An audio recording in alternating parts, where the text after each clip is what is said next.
حياؤه يربو على العذراء. السلام عليكم ورحمة الله وبركاته.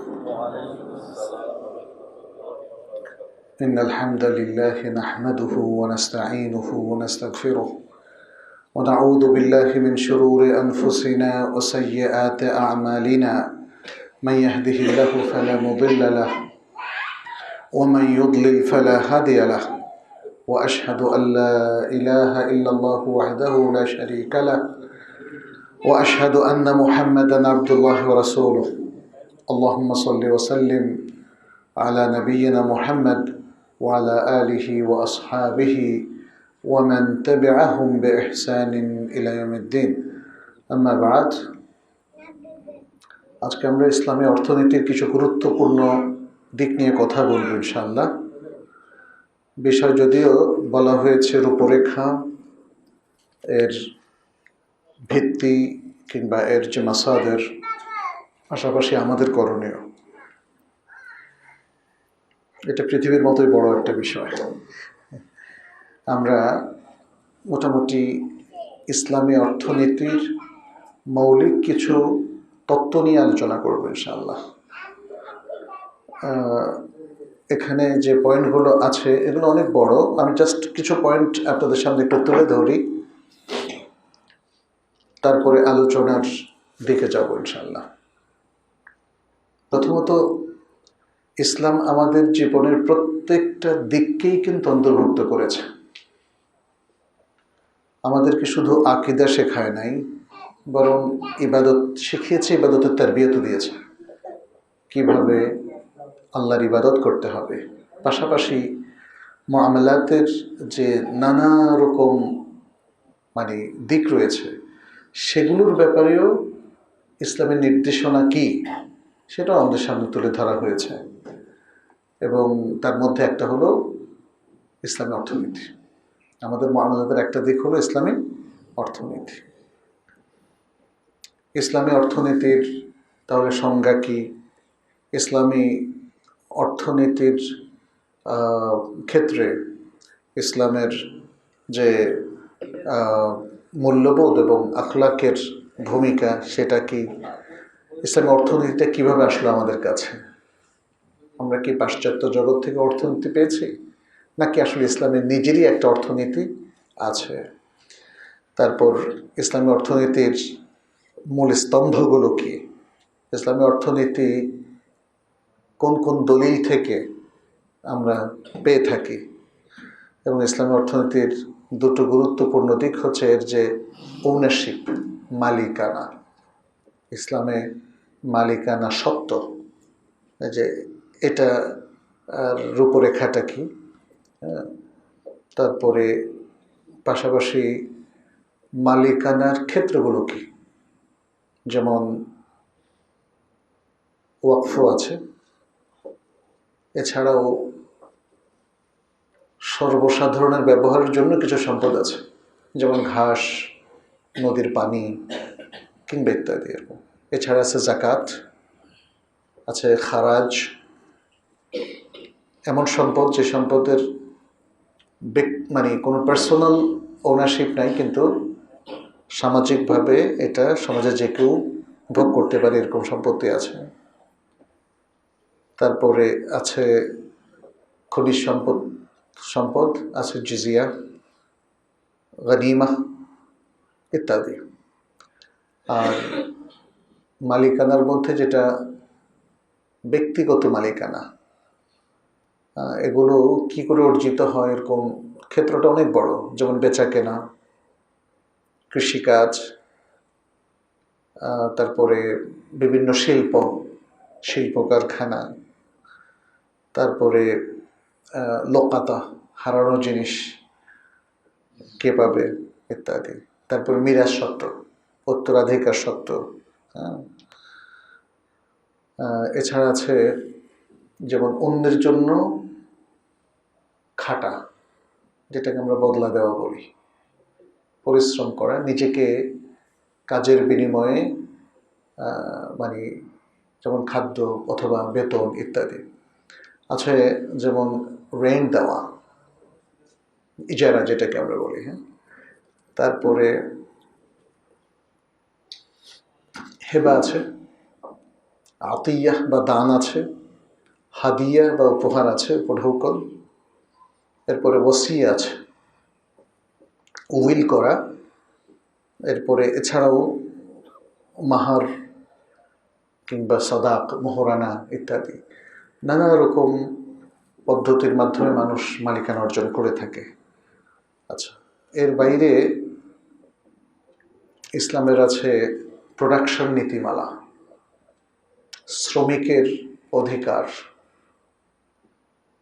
এবং প্রত্যেক মানুষের সম্পত্তির মালিকানার অধিকার, নারী এবং পুরুষের আলাদা করে তারা কিভাবে সম্পত্তির মালিক হতে পারে সে অধিকার ইত্যাদি। এভাবে আমরা দেখি যে ইসলামী অর্থনীতির মধ্যে কোনো দিকে বাদ নাই। এমনকি নিষিদ্ধ জিনিসগুলোও শরিয়া আমাদের কাছে স্পষ্ট করে দিয়েছে। অর্থনৈতিক লেনদেনের ক্ষেত্রে কোন কোন জিনিসগুলো নিষিদ্ধ, যেমন এমন কিছু প্রডিউস করা যেটা ক্ষতিকর, যেমন মাদকদ্রব্য উৎপাদন করা।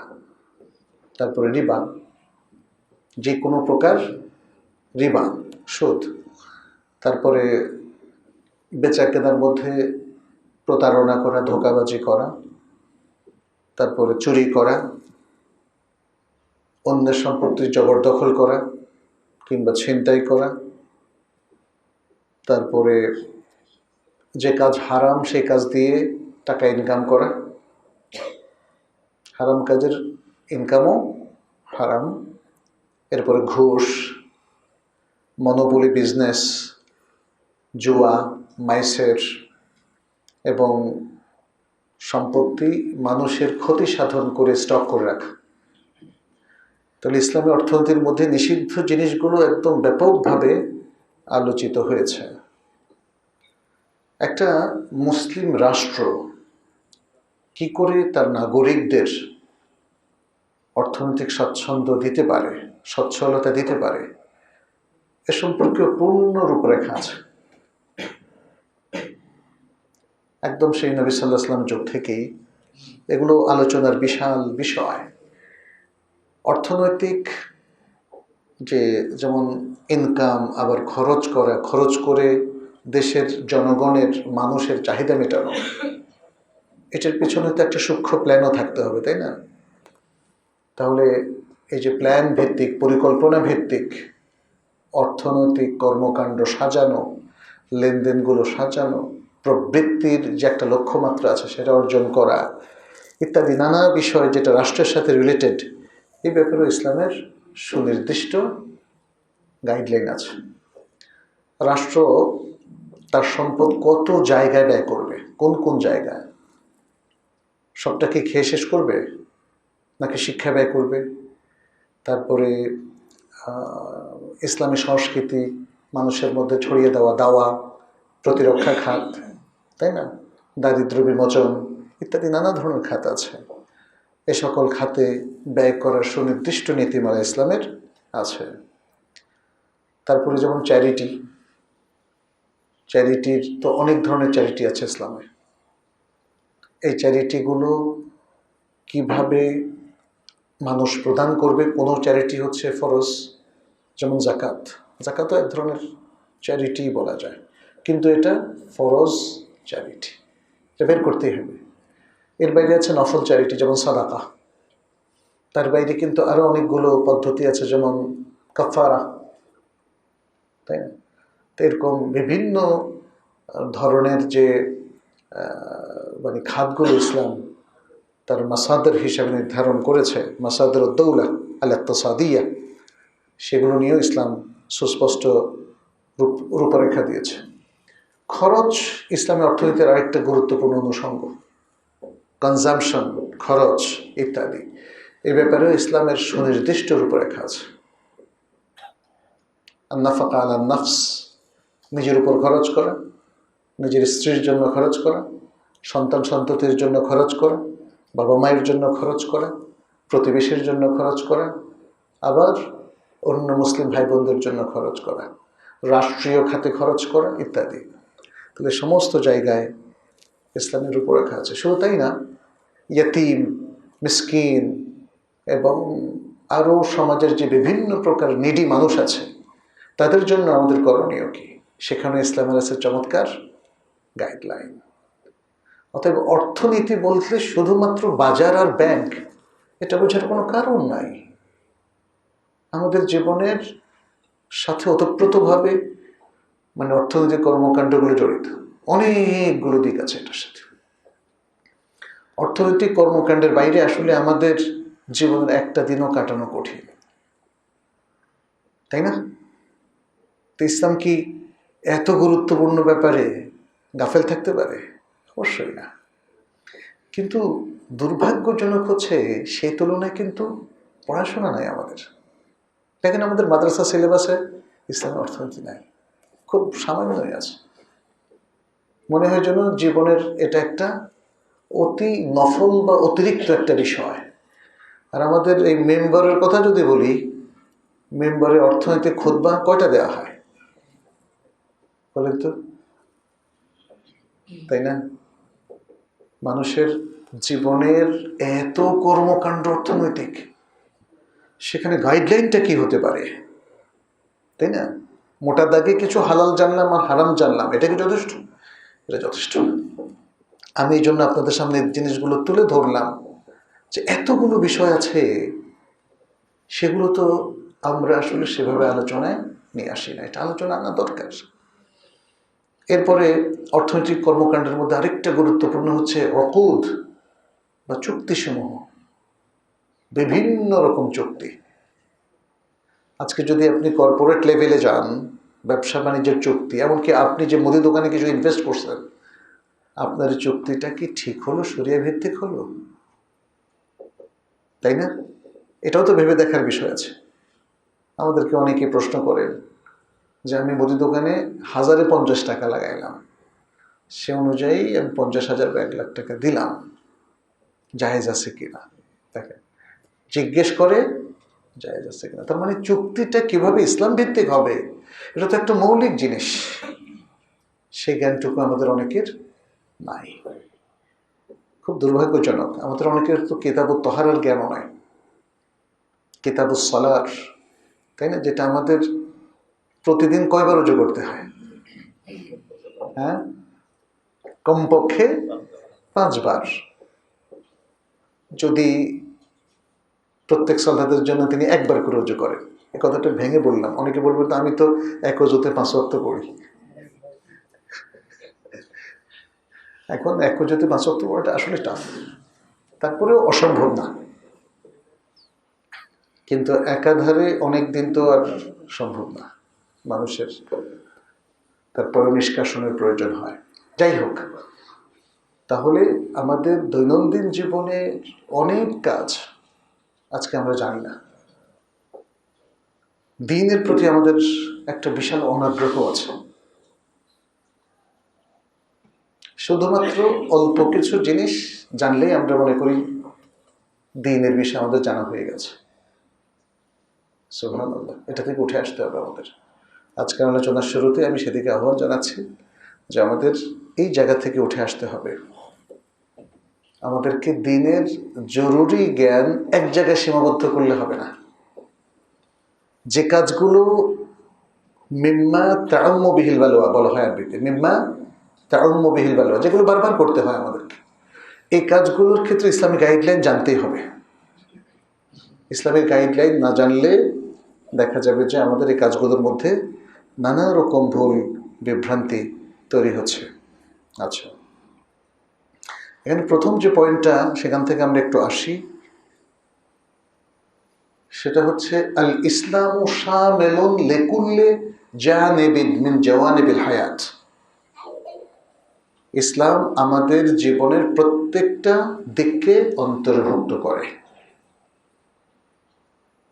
শিক্ষা, কৃষিকাজ থেকে আরম্ভ করে আমাদের দৈনন্দিন জীবনের বিবাহ, শাদী, তালাক, তাই না, বেচা কেনা, তারপরে প্রশাসন, মুআমালাত, মানুষের সাথে ইন্টারাকশন, উঠা বসা, প্রত্যেকটা জায়গা কোনোটাই ইসলামী অনুশাসনের বাইরে নাই। এটা নিয়ে আমরা শুরুতেই ইঙ্গিত দিয়েছি, অতএব এটা নিয়ে আর লম্বা কথা বলার দরকার নাই। আল্লাহ সুবহানাহু ওয়া তাআলা বলছেন, আল-ইয়াওমা আকমালতু লাকুম দীনাকুম ওয়া আতমামতু আলাইকুম নি'মাতি ওয়া রাদিতু লাকুমুল ইসলামা দীনা। আজ আমি তোমাদের জন্য তোমাদের দিনকে পরিপূর্ণ করে দিলাম এবং তোমাদের উপর আমার নিয়ামতকে সম্পন্ন করলাম, আর ইসলামকে তোমাদের জন্য মনোনীত করে দিলাম। তাহলে আকমালতু লাকুম দীনাকুম যখন বলল, তাহলে বোঝা গেল জীবনের প্রত্যেকটা দিক, প্রত্যেকটা ইভেন্ট, প্রত্যেকটা ইস্যু ইসলামের মধ্যে ইনক্লুডেড, অন্তর্ভুক্তের বাইরে কিছু নাই। এ কথা বলার সুযোগ নাই যে আচ্ছা আপনার জীবনের এই জিনিসটা তো ইসলামের সাথে, মানে ইসলামের বাইরে, ইসলামের ব্যাপারে কোনো বক্তব্য দিয়েছে। ইসলাম হয় বলেছে এটা হালাল, নয় বলেছে এটা হারাম। হালাল হারামের বিধানের বাইরে আপনার আমার জীবনের কোনো অংশ নাই। যদি বলেন এটা হালালও না হারামও না, এমন কিছু আসলে নাই। আচ্ছা,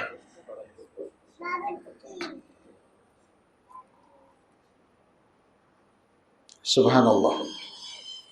আল্লাহ সুবহানাহু ওয়া তাআলা দেখেন, অর্থনৈতিক চাকার সবকিছু আল্লাহ তাআলা নিজে সৃষ্টি করে দিয়েছে। বলেছেন কি, হুয়াল্লাযী জাআলা লাকুমুল আরদা যালুলান ফামশু ফি মানাকিবিহা ওয়া কুলু মির রিজকিহি ওয়া ইলাইহিন নুশুর। তিনি তোমাদের জন্য সৃষ্টি করে দিয়েছেন জমিন, জমিনকে একদম একদম তোমাদের জন্য কি বলে দালুল, মানে একদম সহজ করে দিয়েছেন। অতএব তোমরা এর অলিতে গলিতে চলাফেরা করো এবং তার রিজিক খাও, তবে তার কাছেই তোমাদের ফিরে যেতে হবে। ওয়া ইলাইহিন নুশুর। তাহলে এই যে ঘোরাফেরা করে আপনি জমিন থেকে উৎপাদিত ফসল খাবেন, এতে কোনো সমস্যা নাই। এরপর আল্লাহ সুবহানাহু ওয়া তাআলা দেখেন সূরা আল জুমার মধ্যে ইনকামের জন্য, উপার্জনের জন্য ছড়িয়ে ছিটিয়ে বলতে, মানে পড়তে বলেছেন, ছড়িয়ে যাও চারিদিকে। ফাইদা কুদিয়াতিস সালাতু ফান্তাশিরু ফিল আরদি ওয়াবতাগু মিন ফাদলিল্লাহ। যখন সালাত শেষ হয়ে যাবে, পড়া শেষ হবে, তখন তোমরা জমিনে ছড়িয়ে পড়বে এবং আল্লাহর যে ফদল, যে অনুগ্রহ, সেটা তোমরা খুঁজে নেবে। আচ্ছা, এরপর আল্লাহ সুবহানাহু ওয়া তাআলা আরেকটা আয়াতে বলছেন, লাইসা আলাইকুম জুনাহুন আন তাবতাগু ফাদলাম মির রাব্বিকুম। তোমাদের কোনো পাপ নেই যদি তোমরা তোমাদের রবের পক্ষ থেকে তোমরা তার অনুগ্রহ তালাশ করো। তার অনুগ্রহটাই হলো খেরাত, খেরাত, বারাকাত, এগুলোই হলো আসলে রিজিক। আর রিজিকটা অর্থনীতির সাথে রিলেটেড, যে কোনো জিনিস। এছাড়াও আল কোরআনে পাশাপাশি হাদিসের মধ্যে কিন্তু রিজিক সম্পর্কিত বা মানুষের সম্পদ সম্পর্কিত অনেক নির্দেশনা আছে। নবী সাল্লাল্লাহু আলাইহি ওয়াসাল্লাম বলছেন, মা মিন মুসলিমিন ইয়াগরিসু গারসান আও ইয়াজরাউ যারআন ফায়াকুলু মিনহু তায়রুন আও ইনসানুন আও বাহিমাতুন ইল্লা কানা লাহু বা'দু সাদাকা। যে কোনো মুসলিম যদি কোনো গাছ লাগায় অথবা কোনো সে ফসল বুনে কিংবা সে কৃষিকাজ করে, তারপর সেখান থেকে কোনো পাখি খায় বা কোনো মানুষ ভক্ষণ করে অথবা কোনো পশু ভক্ষণ করে, তাহলে সেটা তার জন্য কি হবে? সাদাকা হবে। সুবহানাল্লাহ। দেখেন, উৎপাদনের দিকে একটা মোটিভেশন, কিন্তু গাছ লাগাও, ফল ফলাদি বাড়াও, আর অক্সিজেন, তাই না? দেখেন, আমরা মনে করি গাছ লাগালে শুধু ফল পাবো না, গাছ লাগালে অক্সিজেনও আসে। আপনি যখন দেখবেন যে এখানকার গাছপালা উজাড় করে ফেলেন, দেখবেন যে প্রবলেম শুরু হয়ে যাবে, আপনার শ্বাসকষ্ট শুরু হয়ে যাবে, এরকম আরো অনেক রকম। রিজিকটা অনেক বড় জিনিস, এটা শুধু শস্য দানা আর ফল, মানে ফল ফলাদি না, আরো অনেক কিছু। সুতরাং অর্থনৈতিক প্রবৃদ্ধি অর্জনের জন্য ইসলাম কিন্তু আমাদেরকে অনুপ্রেরণা দিয়েছে, উদ্বুদ্ধ করেছে, কিন্তু এই প্রবৃদ্ধি অর্জনের ক্ষেত্রে মূল্যবোধ এবং আখলাকের প্রয়োজন রয়েছে। অর্থনৈতিক প্রবৃদ্ধি অর্জনের জন্যে হারাম পন্থা অবলম্বন করা যাবে না। অর্থনৈতিক প্রবৃত্তি অর্জনের জন্য অন্যকে ঠকানো যাবে না, মনোপলি বিজনেস করা যাবে না। অর্থাৎ বিজনেসটা আপনার হাতে, আপনি মানুষকে যেমন ইচ্ছে ঘোরাচ্ছেন। মানুষ আপনার এই প্রোডাক্ট কিনতে অসহায়। আজকাল কিন্তু মনোপলি বিজনেসটাই বেশি চলে। মানুষ বিভিন্ন টেকনিক অবলম্বন করে এই বিজনেসগুলো করছে। এগুলো যে শুধুমাত্র জিনিসপত্র তা না, এখন সফটওয়্যার বিজনেসটাও কিন্তু মনোপলি হয়ে যাচ্ছে, তাই না? আমরা মাইক্রোসফটকে দেখলাম, একটা ছোট্ট সফটওয়্যার প্রথম দিকে ঠিক আছে খরচ চোষানোর জন্য বেশি হোক, কিন্তু রিয়েল সফটওয়্যারগুলোর দাম অনেক বেশি না? অনেক বেশি, সাধারণ মানুষের নাগালের বাইরে। এখানেই নৈতিকতার প্রশ্ন। দুইটা নৈতিকতা দরকার। এক, যিনি প্রোডাকশন দিচ্ছেন তিনি যেন মনোপলি বিজনেস না করেন, মানুষের সহনীয় পর্যায়ে রাখেন। তা নাহলে মানুষ পাইরেসি ইউজ করবে। কিন্তু পাইরেসিটা ইউজ করাটাও নৈতিকতার দৃষ্টিতে উত্তীর্ণ নয়। অতএব আমাদের অর্থনৈতিক কর্মকাণ্ডে অবশ্যই আখলাকের প্রয়োজন আছে। যে মূল্যবোধ ইসলাম আমাদেরকে শিখিয়েছে, সে মূল্যবোধের আলোকেই আমাদের অর্থনৈতিক কর্মকাণ্ড সম্পন্ন করতে হবে। হারাম কিংবা অনৈতিক কোনো কর্মকাণ্ডে আমাদের সম্পৃক্ত হওয়া যাবে না। দক্ষতার জন্য দেখেন নবী সাল্লাল্লাহু আলাইহি সাল্লাম কি সুন্দর আমাদেরকে উদ্বুদ্ধ করেছেন, বলেছেন ইন্নাল্লাহা ইউহিব্বু ইযা আমিলা আহাদুকুম আমালান আন ইউতকিনা। তোমাদের কেউ যখন কোনো কাজ করবে, আল্লাহ পছন্দ করেন সেই জন্য দক্ষতার সাথে সেটা করে, ইতকানের সাথে সেটা করে। আচ্ছা, এখানে আরো অনেক সুন্দর সুন্দর কথা আছে, কিন্তু সময় যেহেতু কম আমরা একটু স্কিপ করে যাই। অর্থনৈতিক কর্মকাণ্ড বা অর্থনীতি বলতে কি বোঝায়? এখানে আরবিতে বলা হয় আল ইকতিসাদ আল ইসলামী। আল ইকতিসাদ আল ইসলামী, এখানে এটা নিয়ে উলামায়ে কেরাম অনেক কথাবার্তা বলেছেন, অনেকগুলো সংজ্ঞা এসেছে। আমরা খুব সংক্ষেপে একটু যাই। অর্থনীতি এখন একটা শাস্ত্র হয়ে গেছে, এটা একটা ফান, একটা বিষয় যেখানে যাবতীয় অর্থনৈতিক কর্মকাণ্ডের আলোচনা হয়। এর সঙ্গে উলামায়ে কেরাম বলেছেন অর্থনীতি হলো সেই সকল হুকুম জানার একটা শাস্ত্র, সেই সকল হুকুম জানার একটা শাস্ত্র যেখানে মানুষের জীবনের সাথে সংশ্লিষ্ট যাবতীয় অর্থনৈতিক মানে কর্মকাণ্ডগুলো সম্পন্ন হয়। তাহলে সেখানে বেচা কেনা থেকে আরম্ভ করে আরও যত লেনদেন, কনজিউম করা, যেটাকে ইস্তেকদাম আমরা বলি, অথবা মানুষের সাথে যে সমস্ত চুক্তি করা হয় কিংবা খরচ করা হয়, এসব সমস্ত এগুলো সবই হচ্ছে অর্থনৈতিক কর্মকাণ্ড। এর সাথে সংশ্লিষ্ট যে হুকুম বা বিধান যে শাস্ত্রে জানা যায় সেটি হলো আল ইকতিসাদ আল ইসলামী বা অর্থনীতি। এখানে হুকুমটা কিন্তু সব হুকুম না, শরঈ হুকুম। তাহলে ইসলামী অর্থনীতিতে অবশ্যই যে কোনো হুকুম যেটা আমরা তালাশ করি অথবা যেই জিনিসটা জানার চেষ্টা করি সেটা হলো আল আহকাম আশ শারঈয়া। আল আহকাম আশ শারঈয়া, শরঈ হুকুম। অতএব যেমন ধরেন যদি আমরা দেশীয় আইনে বলি সুদী লেনদেনের হুকুম কি, তাই না? আমাদেরকে বলা হবে এটা অ্যালাউড, তাই না?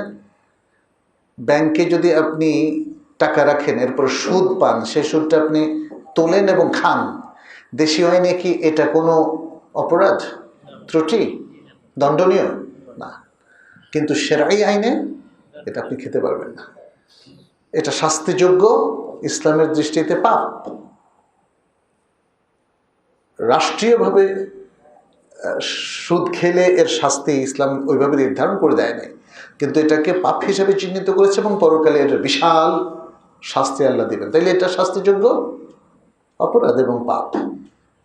হ্যাঁ, সুতরাং এখানে আমরা ইসলামী অর্থনীতির মধ্যে এই দিকটা দেখি, যেটা জেনারেল অর্থনীতির মধ্যে নাই। সাধারণ অর্থনীতির মধ্যে শরঈ বিধান নিয়ে কোনো আলোচনা নাই, এবং ইসলামী অর্থনীতির সাথে জেনারেল অর্থনীতির যে পার্থক্য সেগুলো সেখানে ইন্ডিকেট করা হয় না। আমরা দেখি যে আমাদের ইসলামী অর্থনীতির পাশাপাশি এখন একটা হচ্ছে সেকুলার অর্থনীতি, আরেকটা হলো যেমন পুঁজিবাদ, আরেকটা হলো সমাজতান্ত্রিক অর্থনীতি, যেটাকে যেমন একটা বলা হয় আরবিতে রাসমালিয়া অথবা ইশতেরাকিয়া। হ্যাঁ, তাহলে এক একটার এক এক বৈশিষ্ট্য আছে, আমরা সময় পেলে সেটা নিয়ে একটু কথা বলবো ইনশাআল্লাহ। আচ্ছা, এখানেও ফিকহের মতো একটা সংজ্ঞা চলে আসে। আমরা যে শরঈ হুকুমটা সম্পর্কে জানবো, তাহলে এখানে দলিল থাকতে হবে। ফিকহের যে সংজ্ঞাটা দেওয়া হয়েছে, যেমন বলা হয়েছে আল ফিকহু হুয়াল ইলমু বিল আহকাম আশ-শারঈয়্যা আল ফারঈয়্যা আল আমালিয়্যা আল মুস্তানবাতা মিন আদিল্লাতিহা আত-তাফসিলিয়্যা, অর্থাৎ বিস্তারিত দলিলের আলোকে যে সকল বাহ্যিক ব্যবহারিক জীবনের হুকুমগুলো ইস্তেমবাত করা হয়, উদ্ভাবন করা হয়, সেগুলো জানার নাম হচ্ছে ফিকহ শাস্ত্র। আসলে ইলমুল ইকতিসাদ আল ইসলামী বা অর্থনীতিও ফিকহ শাস্ত্রেরই একটা অংশ, এবং এই কারণে আমরা আমাদের প্রাচীন ফিকহের মধ্যে কিতাবুল বুয়ুর কিন্তু পাই। আপনি কিতাবুল বুয়ুর মধ্যে ইলমুল ইকতিসাদের অনেক কিছু পাবেন। আমাদের ইমামদের মধ্যে বড় বড় ইমামরা এই ইলমুল ইকতিসাদ নিয়ে বহু আগ থেকেই তারা লেখালেখি করেছেন। যেমন কিতাবুল আমওয়াল, এটা ইমাম আবু ইউসুফ রাহমাহুল্লাহ, ওনার একটা বই আছে আল আমওয়াল আবু উবাইদ। হ্যাঁ, এরকম আরও অনেকগুলো বই এখানে আছে। ইমাম ইবনে তাইমিয়া রাহমাহুল্লাহ ব্যাপকভাবে ইসলামী অর্থনীতির উপরে তার আলোচনা আছে, বক্তব্য আছে। প্রায় সকল ইমামেরই এই বিষয়ে আলোচনা আছে, যারা স্কলার হিসেবে পরিচিত তারা প্রত্যেকেই বিষয়ে কথা বলেছেন। সুতরাং এখানেও আমরা দেখি যে ইসলামী অর্থনীতির দলিল আছে, এবং ইসলামী অর্থনীতির দলিলটা মূলত আমরা কোরআন হাদিস থেকেই পাই। এই জন্য যদি আমরা বলি মাসাদেরুল ইকতিসাদ আল ইসলামী, ইসলামী অর্থনীতির মূল উৎসটা কোথায়? মূল উৎসটা কোরআন এবং সুন্নাহ, আল কোরআন এবং আস সুন্নাহ। তবে এর পাশাপাশি যুক্ত হয়েছে বিশুদ্ধ ইজমা এবং বিশুদ্ধ কিয়াস। এই কথাটা বলছি এই জন্যে যে অনেক ইজমারের দাবি করা হয় যার কোনো অস্তিত্ব নাই। ফলে আমাদেরকে বিশুদ্ধ ইজমার বলতে এমন অথেন্টিক ইজমার বলা উদ্দেশ্য যেটা আসলেই হয়েছিল। এটা আমরা দেখি যে সাহাবায়ে কেরামের যুগে বিভিন্ন বিষয়ে ইজমা সংগঠিত হয়েছে, অতএব সেগুলো দলিল। সাহাবায়ে কেরামের সময় সকল সাহাবা মিলে যে বিষয় একমত হয়েছেন সেটাকে দলিল না? সেটা অবশ্যই দলিল। অতএব ইজমার কেউ কেউ মিথ্যা দাবি করার কারণে ইজমারকে বাতিল বলে ঘোষণা করা যাবে না, কারণ ইজমার যদি সংঘটিত হয় তাহলে সেটা অত্যন্ত শক্তিশালী দলিল। ঠিক একইভাবে কিয়াসের মধ্যে আমরা দুই রকম কিয়াস দেখি। একটা হলো কিয়াস ফাসিদ, বাতিল কিয়াস। মানুষ যখন শরীয়ত লঙ্ঘন করে কিয়াস করে তখন এই কিয়াসটা কি? বাতিল কিয়াস। আর যে কিয়াসটা শরীয়তের সমস্ত রূপরেখা ঠিক রেখে নির্ধারিত নিয়ম মেনটেন করে যে কিয়াসটা করা হয় এটাকে বলা হয় আল কিয়াস আস-সাহি। আল কিয়াস আস-সাহি, সাহি কিয়াস। এটা যে শরীয়তের দলিল ইমাম ইবনে তাইমিয়া সাহেব রাহমাহুল্লাহ সহ ইমাম আহমদ সহ অনেকে বলেছেন। তবে তারা একটা কথা বলেছেন যে লা ইউসারু ইলাল কিয়াসি ইল্লা ইনদা দারুরা।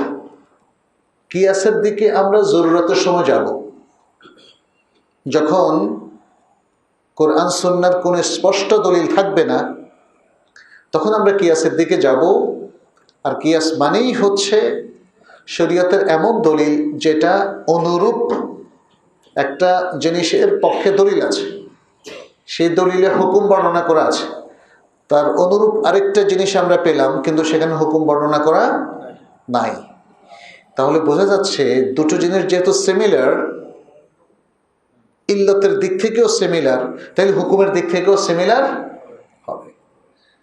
যেমন গমের মধ্যে বলা হয়েছে অতিরিক্ত লেনদেন সুদ, কিন্তু চালের মধ্যে অতিরিক্ত লেনদেন সুদ কিনা এটা বলা হয় নাই।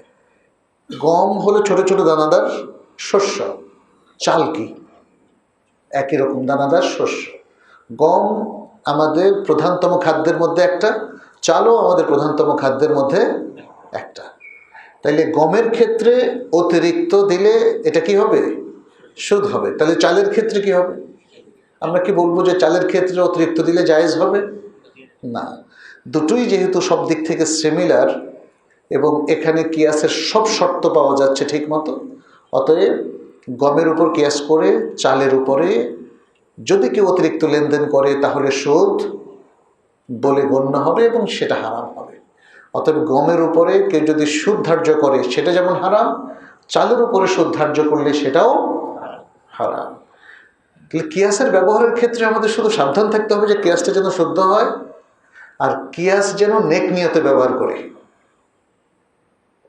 কারণ অনেকে কিয়াস ব্যবহার করে, এটা যেহেতু আকলি দলিল, তার নিজের কথা ঠিক রাখার জন্য, মাযহাবের পক্ষে দলিল উপস্থাপন করার জন্য ইত্যাদি নানা খারাপ নিয়তে অনেকে এই কিয়াসকে ব্যবহার করে এবং অধিকাংশ ক্ষেত্রে দেখা যায় সেখানে কিয়াসের মূলনীতিমালা ফলো করা হয় নাই। এই কারণেই ওলামায়ে কেরামের অনেকে বলেছেন যা কিয়াস মানা যাবে না, কিন্তু এত প্রান্তিক সীমানায় যাওয়া যাবে না। কিয়াস মানা যাবে নয়, বরং মানতে হবে যদি কিয়াসটা শুদ্ধ হয়। আর যদি কিয়াসটা শুদ্ধ না হয় তাহলে তো মানা যাবে না, তাহলে মানা যাবে না। এটা যে কোনো ক্ষেত্রেই, যে কোনো জিনিসের ক্ষেত্রে আপনি দেখবেন, যে কোনো জিনিস, যেমন চুক্তি যদি শুদ্ধ হয় তাহলে মানা যাবে না। আপনার সাথে আমার যদি ব্যবসায়িক চুক্তি ইসলামী নীতিমালা অনুযায়ী হয় তাহলে সেটা উভয় পক্ষের জন্য মানাটা কি জরুরি। আর যদি দেখা যায় যে এখানে শরিয়া লঙ্ঘন হয়ে গেছে তাহলে এই চুক্তি কার্যকর করা যাবে না। যদি দেখা যায় একটা হাদিস অনুযায়ী আমি আমল করলাম কিন্তু হাদিসের মূল বক্তব্যটা ঠিক আছে, তাহলে তো হাদিস অনুযায়ী বক্তব্য আপনাকে মানতেই হবে। আর যদি দেখা যায় যে হাদিসের বক্তব্য এক জায়গায় আর আপনি দলিল দিচ্ছেন আরেক জায়গায়, তাহলে আপনার এই দলিল গ্রহণ পদ্ধতিটা এখানে ঠিক হলো না। আপনি মানুষকে এক ধরনের ধোঁকা দিচ্ছেন যে দেখো এই যে হাদিস আছে, কিন্তু হাদিস কি বলছে এটা ব্যাখ্যা না করে মানুষকে বোঝালেন এই হাদিসটা আমার পক্ষে, অথচ এই হাদিসটা আসলে আপনার পক্ষে নয়।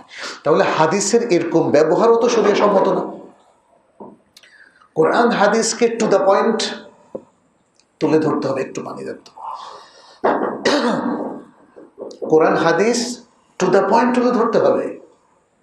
কোরআনের যে অর্থ সে অর্থটা আমানতদারির সাথে মানুষের কাছে পৌঁছাতে হবে। হাদিসেরও একই বক্তব্য, এবং এইভাবেই আমরা যদি অর্থনীতির ক্ষেত্রেও যাই একই কথা। আপনাকে কোরআন হাদিসের সঠিক ব্যবহারের মধ্য দিয়েই ইসলামী অর্থনীতিকে বুঝতে হবে। এখানে ইসলামী অর্থনীতির ক্ষেত্রে হুকুমগুলোকে দুই ভাগে ভাগ করা যায়। একটা হলো, এটাকে বলা হয় আল আহকাম আস-সাবিতা। আল আহকাম আস-সাবিতা, এটা খুব ইম্পর্টেন্ট কথা, কিন্তু একটু মনে রাখবেন।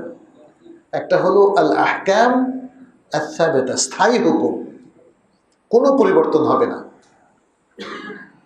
শরিয়ত এটাকে ঠিক করে দিয়েছে, অতএব এখানে এই অর্থনৈতিক নীতিমালায় কোনো ধরনের পরিবর্তন হবে না। দেখি আপনারা বলেন তো, দেখি একটা যে কোনো একটা বিষয় বলেন যেটা কোনো পরিবর্তন হবে না। যেমন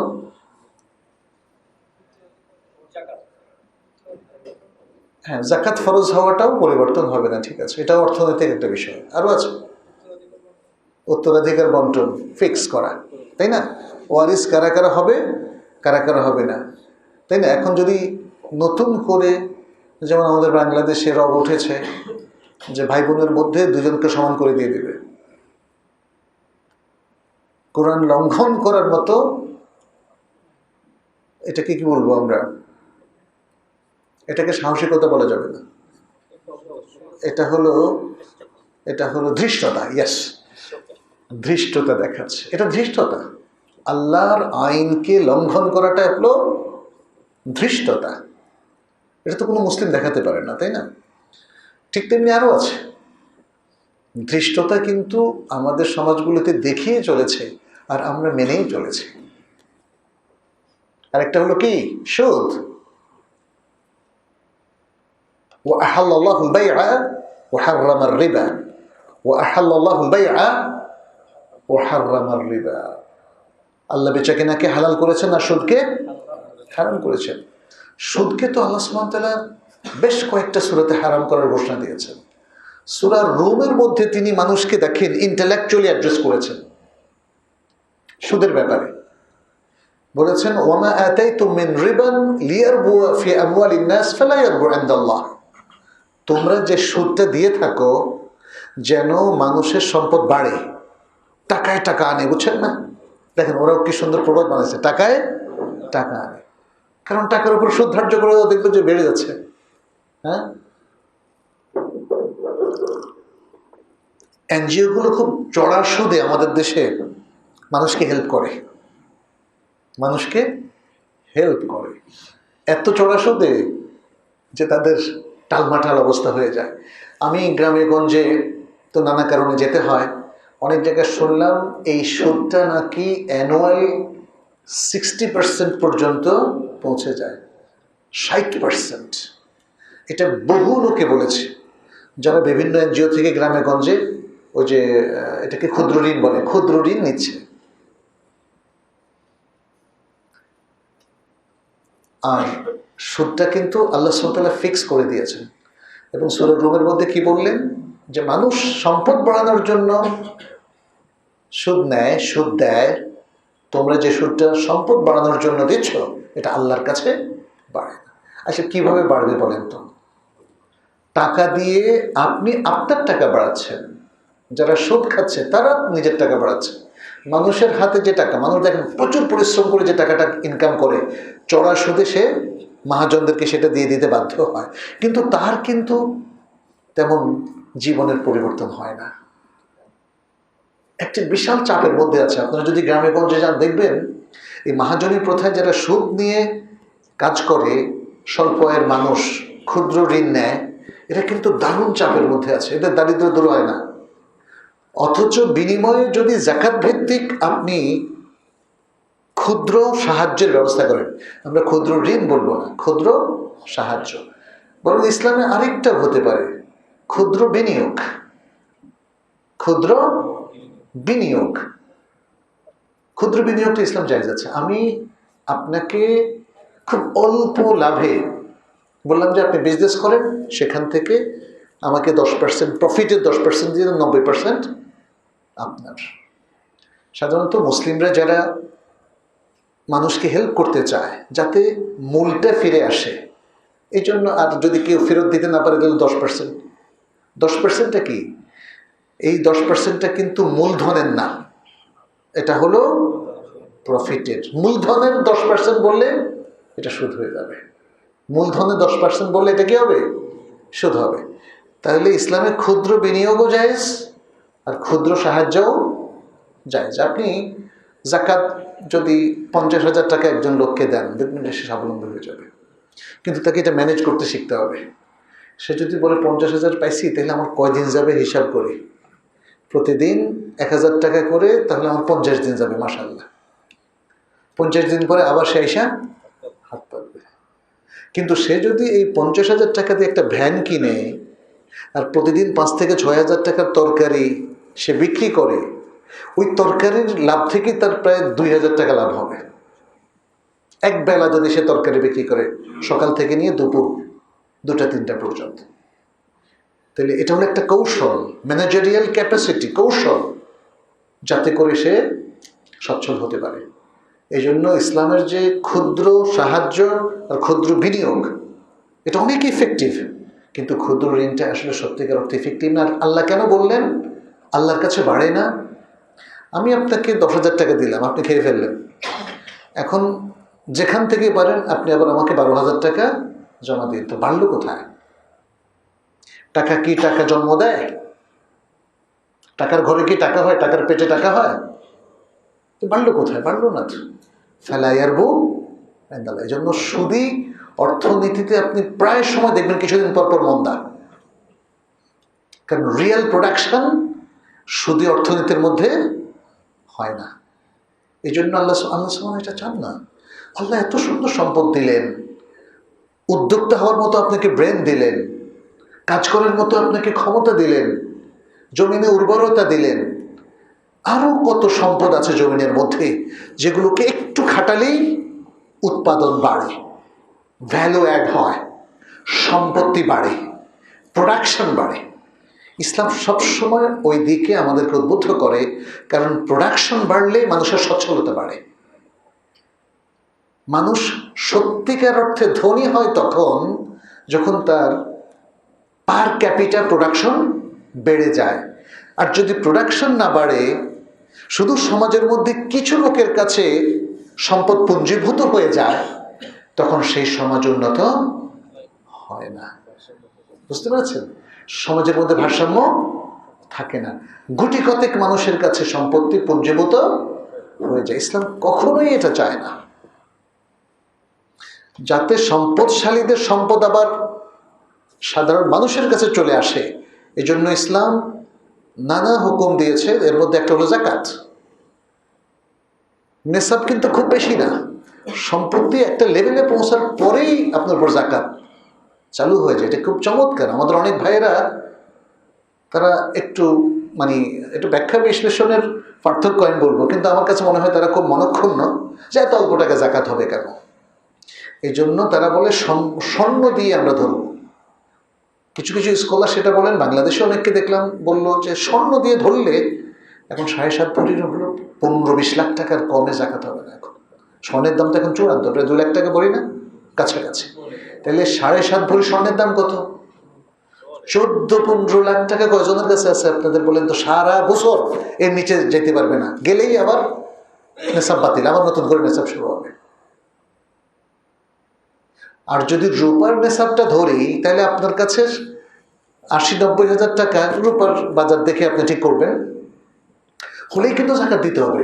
কি এই টাকাটা অতিরিক্ত আপনার কাছে জমা হয়ে আছে, আপনি হয় এটাকে ব্যবসা লাগাইছেন, অথবা cash in hand, cash in bank, যেভাবে হোক আছে, টাকা তো পড়েই আছে আপনার। আপনি এখান থেকে 2.5% দিবেন। 1 লাখ টাকার 2.5% কত? মাত্র 2.500। সুবহানাল্লাহ। যাকাত দিতে আমাদের এত দ্বিধা কেন? আপনি যাকাতটা ঠিক মতো হিসাব করে দিলে গরিবদের হাতে টাকা যাবে। তারা কি মানুষ নাকি অমানুষ বলেন তো? মানুষ। তাহলে গরিবদের হাতে টাকা যেতে আমাদের আপত্তি কোথায়?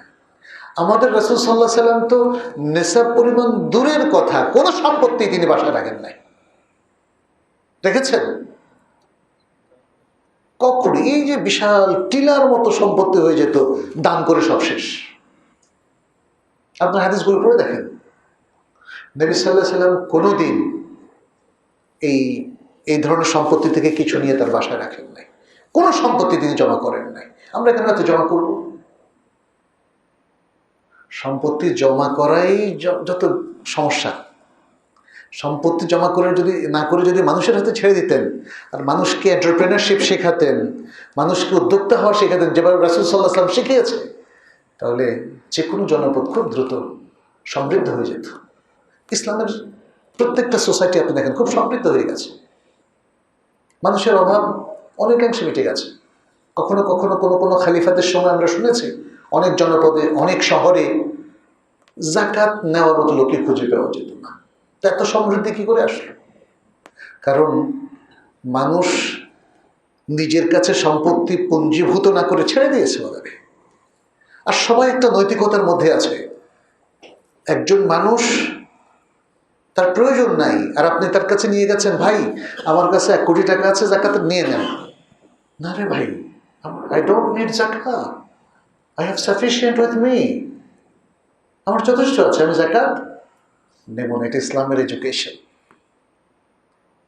আপনি আমাকে হেল্প করতে চাচ্ছেন, ভালো কথা, আপনাকে তো আমি থ্যাঙ্কস দেবো অবশ্যই। শাকার আল্লাহু লাক ওয়া বারাকাল্লাহু ফিক, ওয়ালাকিন ইয়া আখি লা আহতাজু ইলা মুসাআদা। কিন্তু আমার প্রিয় ভাই, আমার সাহায্যের প্রয়োজন নাই, আপনি অমুক ভাইয়ের কাছে যান, ইসলাম আমাদেরকে এই চমৎকার আখলাকটা শিখিয়েছে। আর আজকে মানুষ কিসের টাকা এটাই দেখে না, পাইলেই হলো, তাই না? কোরবানির গোশ পর্যন্ত প্রভাবশালীরা ভাগ বাটোয়ারা করে নিজের বাসায় নিয়ে যায়, কম্বল পর্যন্ত, তাই না?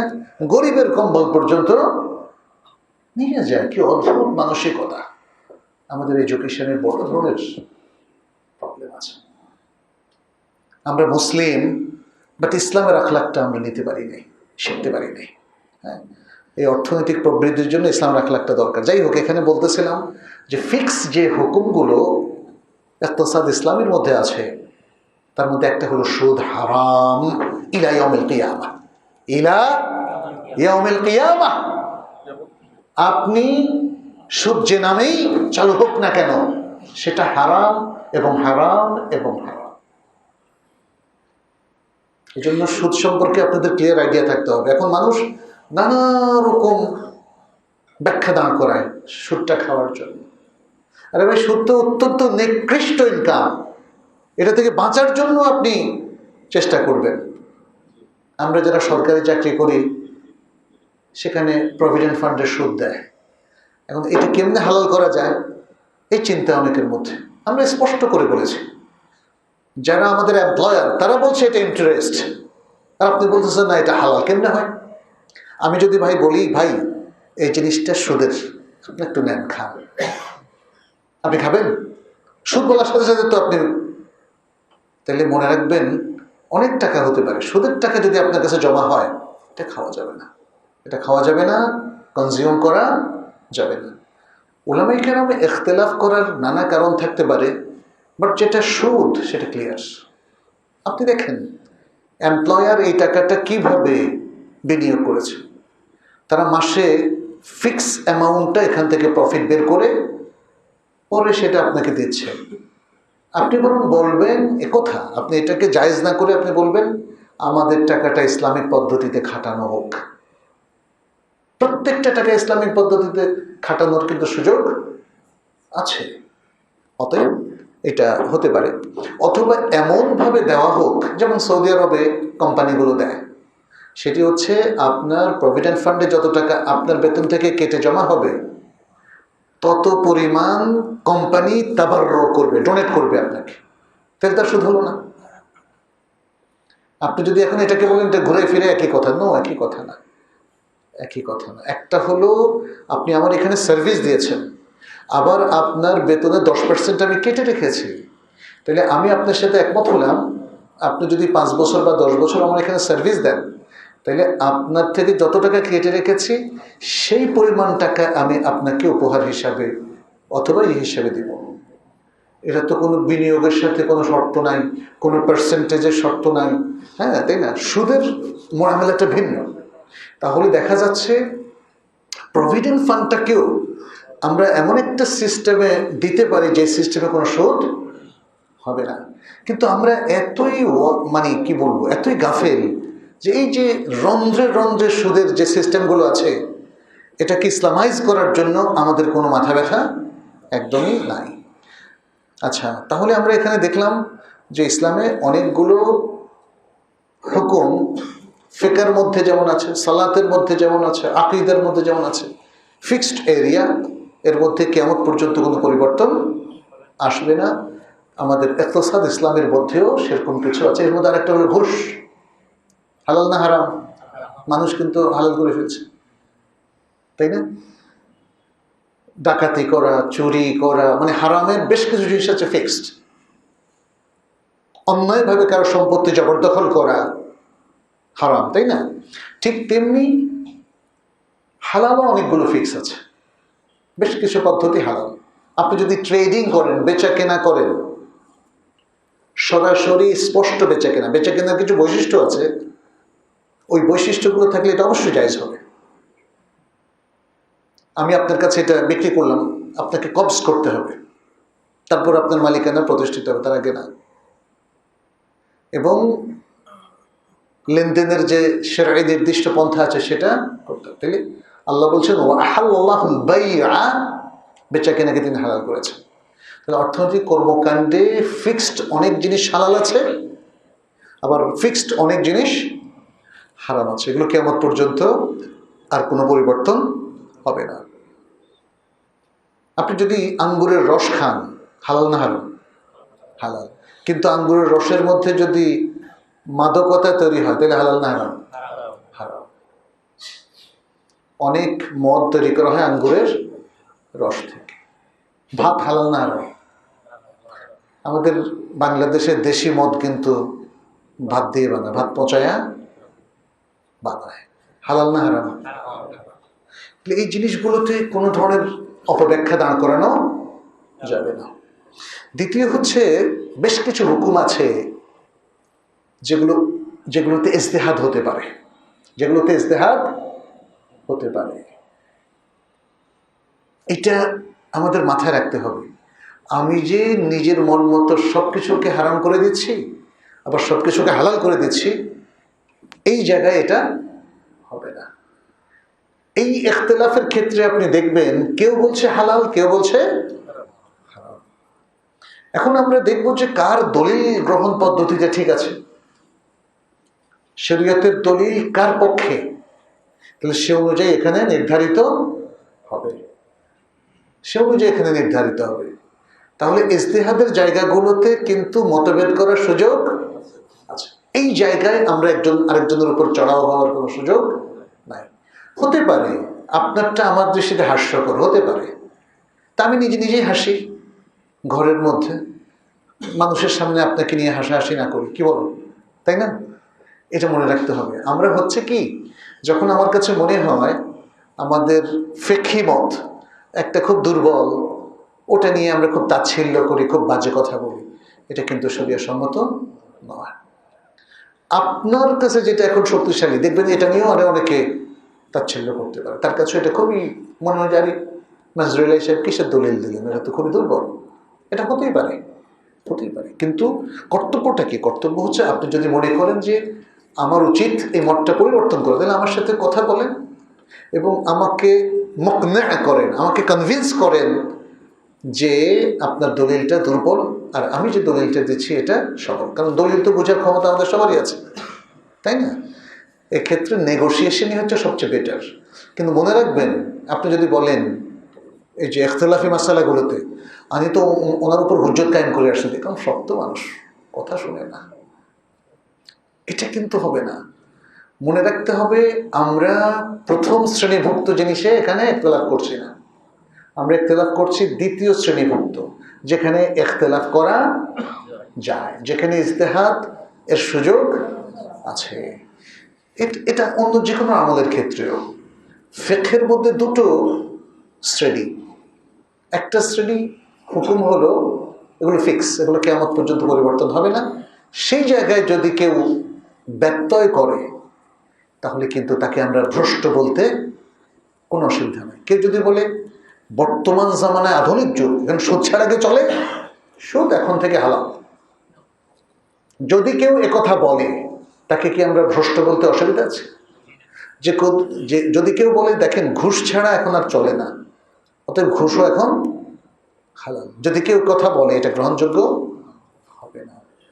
তাহলে আমার মনে হয় আমি এদিকে ইন্ডিকেট করতে চেয়েছি, আশা করি বুঝতে পেরেছেন যে এইভাবে আমাদের অর্থনৈতিক কর্মকাণ্ডের দুই ধরনের হুকুমকে বুঝতে হবে। আজকের আধুনিক অর্থনৈতিক কর্মকাণ্ডের অনেকগুলো বিষয়ে ইজতিহাদের সুযোগ রয়েছে। আপনি বিটকয়েনের কথা যদি বলেন কিংবা ই কমার্সের কথা যদি বলেন, কবজ কখন করবে, কবজ আমি তো এক ক্লিকে কিনে ফেললাম, আমি ধরেন 3টা পায়জামার অর্ডার দিলাম 1350 টাকা ফর এক্সাম্পল, ক্লিক করে কনফার্ম করলাম, এখন কি আমি কিনতে বাধ্য, নাকি আমি বলে দিব যে দেখেন ক্লিকে না করছি আমি কিনবো না, আপনাকে এটা বলার অধিকার আছে কিনা, তাই না? তাহলে যদি প্রচলিত অর্থে কনফার্মেশন মানেই হচ্ছে নিশ্চিতভাবে ক্রয় করা, কারণ ওই পক্ষ তখন অ্যাকসেপ্ট করে ফেলেছে, তখন কিন্তু আপনার কেনা বেচা কমপ্লিট হয়ে গেল, দ্বিতীয় পক্ষের উপর ওয়াজিব হয়ে গেল আপনার জিনিসগুলো পৌঁছে দেওয়া। তো মানুষ এখন বিশ্বস্ততার খাতিরে বলে যে জিনিসগুলো হস্তগত করার পরে আপনি টাকা দিয়ে, ঠিক আছে, এতে আরও বিশ্বস্ততা বাড়ে। কিন্তু যিনি অর্ডার করেছেন তিনি কি অর্ডার কনফার্ম করার পরে তিনি কি এটাকে বাতিল করতে পারেন? তাই না, ইত্যাদি অনেকগুলো বিষয় আছে। দেখা যাচ্ছে যে এই বিষয়গুলো এখন আমরা জি না বলেছি, এটাই স্বাভাবিক, কিন্তু দেখবেন যে অনেকগুলো ইস্যু আছে এখানে আপনার মানে চিন্তা করার মতো। ফলে এখানে এই নতুন নতুন ইস্যুগুলোতে আমাদের ইজতিহাদের অনেক সুযোগ আছে, যেটা আমি এখন মনে করছি এটার বাইরেও আর অনেকগুলো ইস্যু থাকতে পারে। আচ্ছা, আমরা যদি প্রশ্ন করি আপনাদেরকে যে আমাকে একটু 5 মিনিট আগে একটু বলতে হবে যে কখন শেষ করব, এটা তো অনেক বড় বিষয়, তো শেষ হবে না, বাট আমরা একটু সাজিয়ে নেব ইনশাআল্লাহ। যদি বলি যে ইসলামী অর্থনীতি কবে থেকে শুরু হলো, উত্তরটা কি হতে পারে দেখে বলেন তো। ইসলামী অর্থনৈতিক বিধান কবে থেকে শুরু হলো? মাদানী যুগ থেকে, মাক্কি যুগ থেকে না। মাহাদি বললেন তো।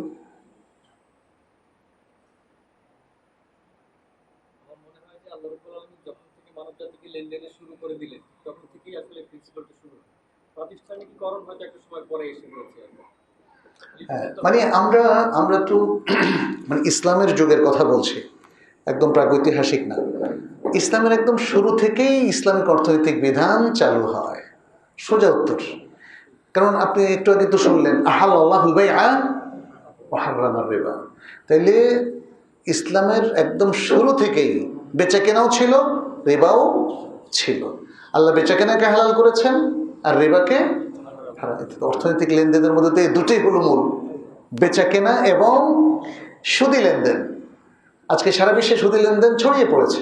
তৎকালীন সময় ইহুদিরা সুদী লেনদেনটা করত, মহাজনী ব্যবসাটা, এরকম কিছু ব্যবসায়ী, অসৎ ব্যবসায়ীরা এই কাজটা করত। ইহুদি ধর্মেও কিন্তু রিবা হারাম, এটা সূরা আল মাইদার মধ্যে আল্লাহ তাআলা স্পষ্ট করে উল্লেখ করেছে। তাহলে এই জিনিসগুলো একদম ইসলামের শুরু থেকেই। আপনি দেখেন আল কোরআনের মধ্যে অর্থনৈতিক আয়াত অসংখ্য। সূরা আল জুমুআর মধ্যে যেটা বললো ফান্তাশিরু ফিল আরদ, এটা তো অর্থনৈতিক আয়াত। হ্যাঁ, ওয়াবতাগু মিন ফাদলিল্লাহ, অর্থনৈতিক আয়াত। এভাবে ইসলামের একদম শুরু থেকেই অর্থনীতি ছিল, অর্থনৈতিক বিধান ছিল, হালাল হারাম ছিল, কিন্তু একটা সুনির্দিষ্ট স্বতন্ত্র শাস্ত্র হিসাবে এটা পরে প্রতিষ্ঠিত হয়েছে। যেমন আমরা যদি বলি, যেমন শরিয়ার মাকাসিদ, লক্ষ্য উদ্দেশ্য, এটা কবে থেকে আমরা পেলাম?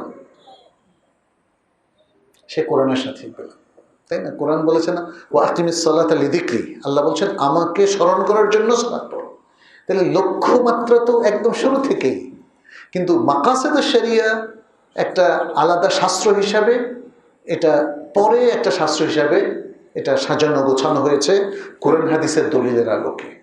মনে রাখবেন, আল কোরআন এবং আস সুন্নাহর দলিল যেখানেই পাওয়া যায়, তার মানে ইসলামের একদম শুরু থেকেই সেটার অস্তিত্ব রয়েছে। তাহলে অর্থনীতির অস্তিত্ব ইসলামের একদম শুরু থেকেই রয়েছে। দেখেন আল্লাহ সুবহানাহু ওয়া তাআলা আরও কি বলছেন, ওয়া ইন তুবতুম ফালাকুম রুউসু আমওয়ালিকুম লা তাযলিমুনা ওয়া লা তুযলামুন ইয়া আইয়ুহাল্লাযীনা আমানু ইযা তাদায়ানতুম বিদাইনিন ইলা আজালিন মুসাম্মান ফাকতুবু। দেখেন লেনদেনের কথা বলতেছে। তোমরা যখন কোনো ঋণের আদান প্রদান করো একটা সুনির্দিষ্ট সময় পর্যন্ত, তাহলে সেটা লিখে রাখো। এটা কিন্তু অর্থনৈতিক লেনদেন এবং চুক্তির কথা বলা হচ্ছে। ইয়া আইয়ুহাল্লাযীনা আমানু আউফু বিল উকুদ, সূরা আল মাইদার শুরুতে, হে ইমানদার লোকেরা তোমরা চুক্তিগুলো পূর্ণ করো। তারপর বলছে কুলু ওয়াশরাবু ওয়া লা তুসরিফু, কুলু ওয়াশরাবু ওয়া লা তুসরিফু, তোমরা খাও পান করো কিন্তু অপব্যয় করো না, নষ্ট করো না। ওয়া লা তুতুস সুফাহা আমওয়ালাকুম, হ্যাঁ, তোমরা সাফিহ যারা সম্পত্তির ব্যবহার এখনো শিখে নাই, তাদের কাছে সম্পত্তি তুলে দিও না। ইন্নাল্লাযীনা ইয়াকুলুনা আমওয়ালাল ইয়াতামা যুলমান ইন্নামা ইয়াকুলুনা ফি বুতুনিহিম নারান ওয়া সায়াসলাউনা সাঈরা।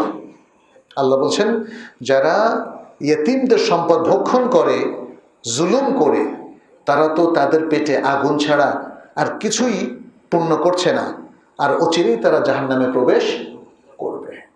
তাহলে দেখেন, অর্থনৈতিক কর্মকাণ্ডগুলোকে ইসলাম ডিসকাস করেছে, তবে এটার সাথে ভ্যালু এবং ইসলামী বিধানকে অ্যাড করে দিয়েছে। ঘুষ খাবেন, খান, সমস্যা নাই, জাহান্নামটা জাস্ট নিশ্চিত হয়ে গেল আর কি, তাই না? সুদ, কারণ আমরা দেখছি নবী সাল্লাল্লাহু আলাইহি ওয়াসাল্লাম কি বলছেন, আর রাশি ওয়াল মুরতাশি কিলাহুমা ফিন্নার। তারপরে সুদের যে মেরাজের হাদিসটা তো মনে আছে, তাই না?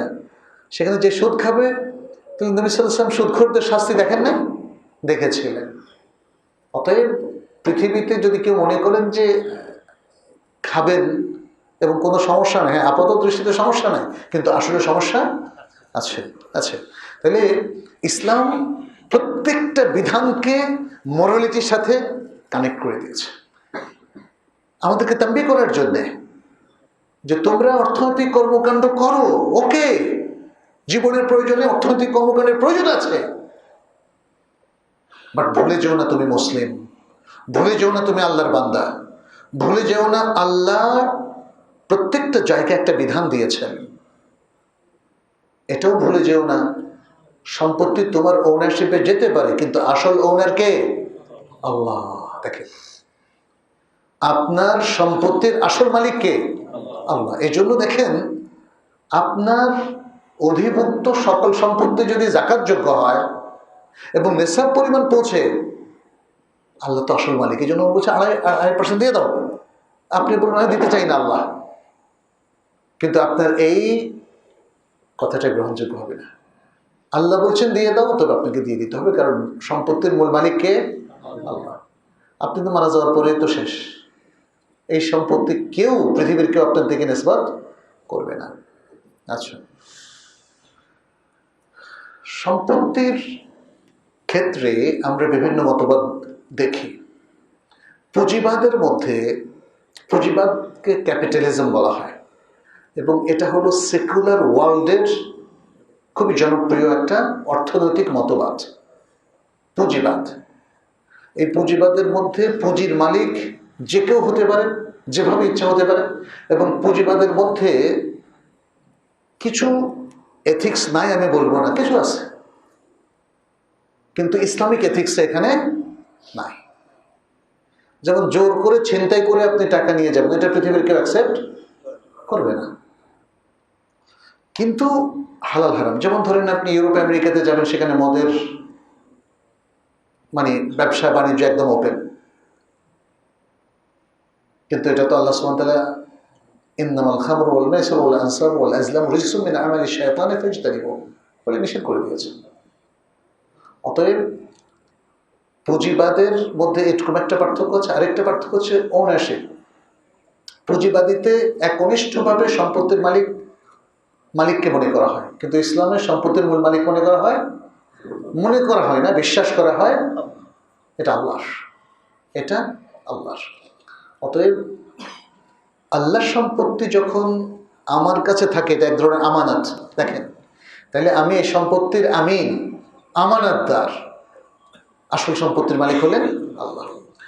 তৃতীয়ত, পুঁজিবাদের মধ্যে সম্পত্তির নিরঙ্কুশ মালিকানা মানুষের জন্য সাব্যস্ত করা হয়, বা কোম্পানির জন্য বা কর্পোরেট সংস্থার জন্য। ইসলামের মধ্যে সেটা করা হয় না। সম্পত্তি ইনকাম এবং খরচ করা দুই ক্ষেত্রে পুঁজিবাদে মানুষ স্বাধীন, কিন্তু আমরা স্বাধীন কিন্তু উইথ রেস্ট্রিকশন, এটাকে বলা হয় আল হুররিয়া আল মুকাইয়াদা। আল হুররিয়া আল মুকাইয়াদা অর্থাৎ এটাকে বলবো আমরা রেস্ট্রিক্টেড ইন্ডিপেন্ডেন্স। আমাদের স্বাধীনতা আছে, কিন্তু এক স্বেচ্ছাচারিতা চলবে না। আপনি ইনকাম যে কোনো উপায় করতে পারেন না, খরচও যে কোনো উপায় করতে পারবেন না। তাহলে পুঁজিবাদের সাথে আমাদের ইসলাম অর্থনীতির বিশাল পার্থক্য। সমাজতন্ত্রের সাথে পার্থক্যটা কি? সমাজতন্ত্রে ব্যক্তি মালিকানাকে অগ্রাহ্য করা হয়, বলা হয় সকল সম্পত্তির মালিক হলো রাষ্ট্র, সকল সম্পত্তির মালিক রাষ্ট্র। কিন্তু ইসলামে বলে যে না, সকল সম্পত্তির মালিক এটা নির্ধারিত হবে ব্যক্তির কিছু ব্যক্তিকেও যে রেস্ট্রিক্টেড মালিকানা দেওয়া হবে, আবার কিছু রাষ্ট্রেরও থাকতে পারে। মানে এখানে ব্যালেন্স। পুঁজিবাদ হচ্ছে নিরঙ্কুশ মালিকানা মানুষকে দিচ্ছে, আর সমাজতন্ত্র কোনো মালিকানাই মানুষকে দিচ্ছে না। সকল সম্পত্তির মালিক হচ্ছে রাষ্ট্র। ফলে আপনি দেখবেন যে সমাজতান্ত্রিক দেশগুলোতে মানুষের মনটা বড়ই খারাপ থাকে, ওরা খুব ডিপ্রেশনে থাকে বেশি। এত কষ্ট করলাম সারাদিন, আর যে কষ্ট করলো না তারও যা আমারও তা। দেখেন, তার মানে হচ্ছে জানি না আধুনিক মতবাদগুলো মানুষ কেন গ্রহণ করছে, কোনো এক বিশেষ প্রেক্ষাপটে তারা গ্রহণ করছে। জি, ঠিক আছে। তাহলে সেক্ষেত্রে মানুষ দেখবেন যে মানুষ যখন এক্সাইটেড হয় তখন একটা দিকে চলে যায়, তারা একটা ইজম তারা প্রতিষ্ঠা করে ফেলে। কিন্তু আপনি দেখবেন যে এই রাসমাল এক প্রান্তে, আর রাসমাল মানে হচ্ছে পুঁজিবাদ, আর সমাজতন্ত্র বা সমাজতান্ত্রিক অর্থনীতি হলো আরেক প্রান্তে। আর ইসলামটা হলো ব্যালেন্সড। ইসলামে ব্যক্তিগত মালিকানা স্বীকৃতি দেওয়া হয়েছে, বাট নিরঙ্কুশ না, এটা রেস্ট্রিক্টেড। সম্পত্তি যে কোনো কাজে ব্যয় করতে পারবেন না, আবার অন্যের সম্পত্তি আপনি ধ্বংস করতে পারবেন না। মানে নানা রকম রেস্ট্রিকশন দিয়ে সকল ব্যক্তির অধিকার, সমাজের অধিকার, মানুষের অধিকার, রাষ্ট্রের অধিকার ইসলামের মধ্যেই নিশ্চিত করা হয়েছে, যেটা অন্য অন্য মতবাদগুলোতে আমরা মিসিং দেখতে পাচ্ছি।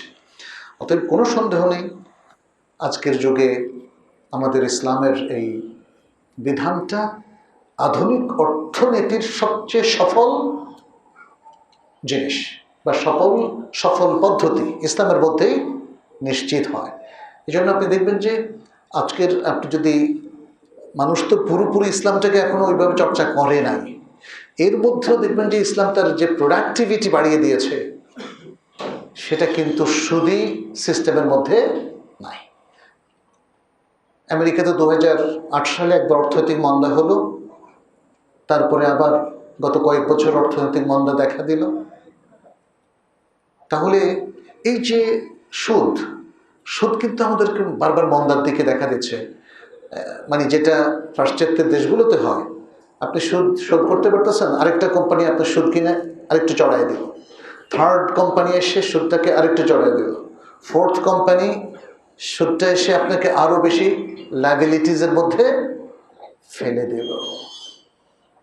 ইসলাম কিন্তু এর থেকে বের হওয়ার আরো চমৎকার সুযোগ করে দিয়েছে আমাদেরকে। একজন ভাই বিপদে পড়েছেন, আমরা যাকাত থেকে তাকে দেব, অথবা সদাকা থেকে দিয়ে তাকে সাহায্য করে সুদ থেকে বের করে নিয়ে আসবো। সুদ থেকে বের করার জন্য ইসলামে অনেক উপাদান আছে, কিন্তু পাশ্চাত্যে নাই। পাশ্চাত্যে বিশাল বিশাল চ্যারিটি আছে, কিন্তু আপনি দেখবেন পাশ্চাত্যের কোনো মানুষ সুদ থেকে চ্যারিটি দিয়ে মুক্ত হয় না। তারা মুক্ত হয় তার সুদটা second company, third company, fourth, fifth company কিনে নিয়ে সুদটাকে, আগে ছিল যেমন 2%, পরে হলো 3%, পরে হলো 4%, এভাবে সুদের হারটা আরও বাড়তে থাকে। তখন মানুষ চিরজীবনের জন্য সুদের মধ্যে ডুবে যায়। সুদের মধ্যে যারা ডুবে যায় আসলে তাদের আর কোনো বারাকা থাকে না। বারাকার জন্য আল্লাহ সুবহানাহু ওয়া তাআলা দুটো শর্ত করেছেন, ঈমান এবং তাকওয়া। ইসলামী অর্থনীতি হচ্ছে ঈমান এবং তাকওয়া ভিত্তিক। আমরা শুরু থেকে বলে এসেছি এটা ভ্যালু বেসড অর্থনীতি, ভ্যালু বেসড অর্থনীতি, ঈমান বেসড অর্থনীতি। ইসলামী অর্থনীতি ঈমান বেসড। কিন্তু আনফর্চুনেটলি আমাদের মুসলিম দেশগুলোর শিক্ষা নষ্ট হয়ে যাওয়ার কারণে এবং আমাদের ইউনিভার্সিটিগুলোতে পাশ্চাত্য শিক্ষার প্রভাবের কারণে আমাদের অর্থনৈতিক বা সমাজবিজ্ঞানের এডুকেশনটা আর ভ্যালু বেসড, ঈমান বেসড হয় নাই। আমাদের সমাজবিজ্ঞানের বইগুলোতে দেখবেন ইসলামকেও মানুষের বানানো ধর্ম বলে উল্লেখ করা হয়েছে। তাহলে মুসলিম সমাজের মধ্যে এটা আশা করা যায় না। মুসলিম সমাজের এডুকেশনটা হবে ঈমান বেসড, কিয়াম বা ভ্যালু বেসড ইত্যাদি। তো সেটা আমাদের ফিরিয়ে আনতে হবে। আমরা যারা ইসলামিক অর্গানাইজেশন কিংবা ইসলামিক শিক্ষা প্রতিষ্ঠানগুলো ওপেন করেছি, সেখানে আমাদের ঈমান, আকীদা, কোনো সন্দেহ নেই এটা 1 নম্বর প্রায়োরিটি, ইবাদত, এগুলোর পাশাপাশি ইসলামিক অর্থনৈতিক আলোচনাটাও করতে হবে। আমাদের প্র্যাকটিসের মধ্যে সবচেয়ে বেশি কর্মকাণ্ড যেটা হয় সেটা হলো অর্থনীতি। প্রতিদিন দোকান থেকে আমাদেরকে কিছু কিনতে হয়, তাই না? আপনি হয় ক্রেতা নয় বিক্রেতা। আপনি যেটা খাচ্ছেন ওটা তো আকাশ থেকে সরাসরি নাজিল হয় নাই, ওটা বাজার থেকেই আপনাকে সংগ্রহ করতে হয়েছে। ফলে অর্থনৈতিক কর্মকাণ্ডের বিষয়ে আমাদেরকে আরও অনেক গুরুত্ব দিতে হবে। ইনশাআল্লাহ আমরা তো ছোট্ট একটা অনুষ্ঠানে হয়তো সব কথা বলতে পারিনি, তবে বিভিন্ন বিষয়ের উপর আমাদের অনেক প্রেজেন্টেশন আছে। ইনশাআল্লাহ আমরা এগুলো যদি সুযোগ হয় আপনাদের সাথে পরে শেয়ার করব। আর অথবা আমাদের অনলাইন অফলাইন যে সকল অর্থনীতি বিষয়ক আমাদের আলোচনাগুলো সেগুলো আপনারা ফলো করতে পারেন। আমাদের ইমাম বুখারী ট্রাস্ট আছে এবং তাইবা একাডেমি আছে, এগুলোর মাধ্যমে অনেক অনুষ্ঠান আমরা উপহার দিয়ে থাকি।